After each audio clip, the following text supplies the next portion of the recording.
Good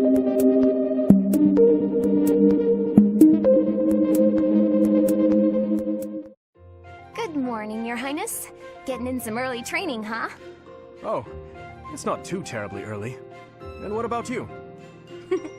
Oh, I'm just going for my morning walk. Hey, maybe you'd like to join me. It's a great way to start the day. A morning walk? Funny. Gustav always kept the same habit. You really do remind me of your father, Annette. I hear that a lot. Father was always busy with work, so he wasn't around much. But when he was home, he'd often take me with him for his walks. Annette, something's been weighing on me. Something I've done terribly wrong. Your father, he worked tirelessly. I don't know if I ever saw him take a rest. I feel as though, in a way, we stole him from you. I'll admit it was a bit lonely growing up. But I understand. Father loved his work. No one ever doubted that.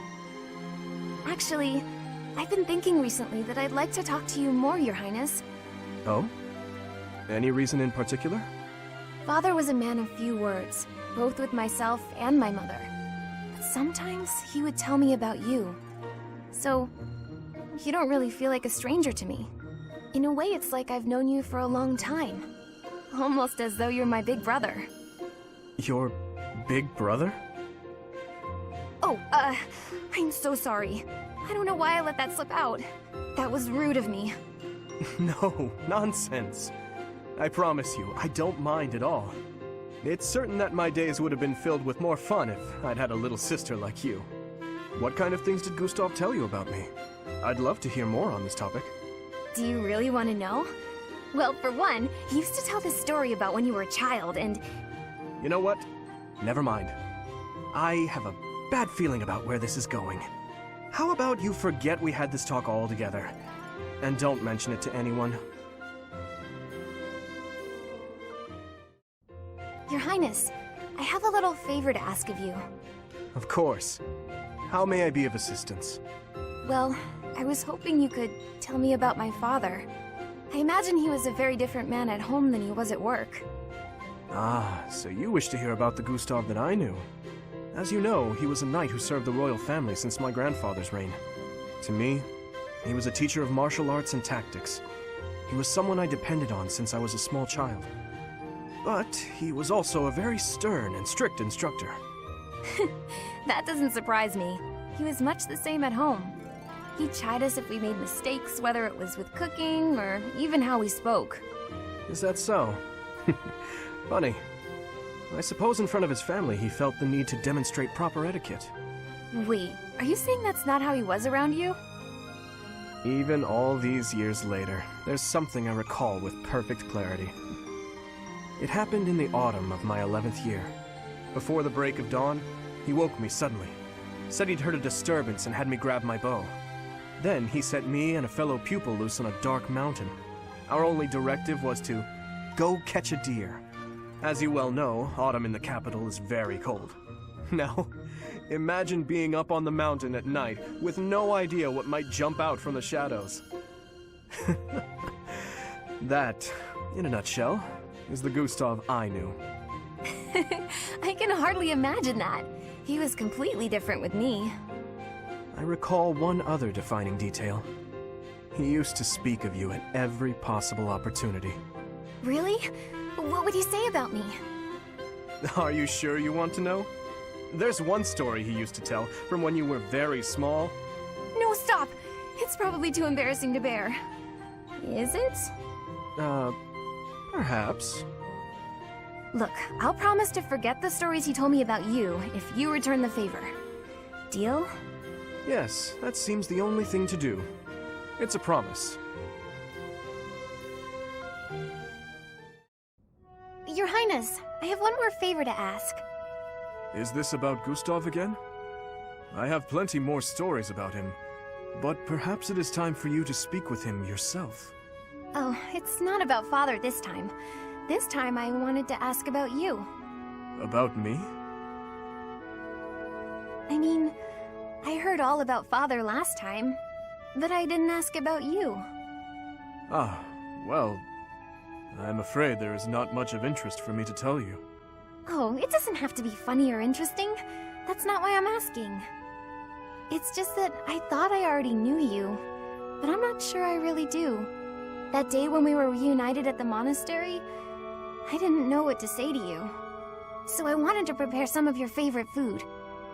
I thought maybe if you ate something that you liked, you'd cheer up a little. But when I got to the kitchen, I realized I didn't even know what you like to eat. I see. Well, it's a little hard to say what my favorite is. I just don't really have any strong feelings about food. That said, you're pretty keen on sweet things, right, Annette? Yes, that's right. I'm at my happiest when I'm digging into a sweet treat. Oh, did you know there's a famous sweet shop in the capital? Yes.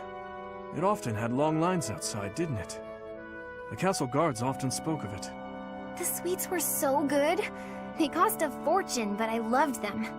When Father was still around, we all lived as a family in the capital. Since then, I've had them only a few times. How I'd love to taste them again. Say, Annette, when this war is over, where will you go? I heard that you were close to Baron Dominic back in the academy days. That's right. But 5 years ago, my uncle betrayed the kingdom and went over to the Empire's side. I reconnected with Father, so I'd like to live with my family again, in the capital. Also, if I'm in the capital, I'll be able to see you from time to time, right? Ah, that settles it then. We'll have to get your father working twice as hard. Father's at a ripe old age now. I'd appreciate it if you didn't work him too hard. Oh, of course. I will keep that in mind. Your Highness, thank you for everything. Is this sudden? Why so formal? You are not about to tell me you intend to leave the army, are you? Oh no, it's not that. I just had the chance to return to the capital on military business. It had really been a long time. Life's pretty hard there right now, but its old vitality seems to be returning bit by bit. If it wasn't for you, I'm sure things wouldn't be looking so promising. So... Come now, no need to exaggerate. Do not forget that I abandoned them and fled once as well. You had no choice. If you had remained in the capital, you would have been killed. If you keep thinking so dark and gloomy, you're gonna end up looking just like Father. Annette, you probably do not realize, but over those 5 years, I took many lives. I slaughtered generals and officials alike with brutality you would scarcely think a human was capable of. And as I have intensified my fight with the Empire, how many people have fallen in the capital? My hands are already dripping with blood. I cannot be forgiven.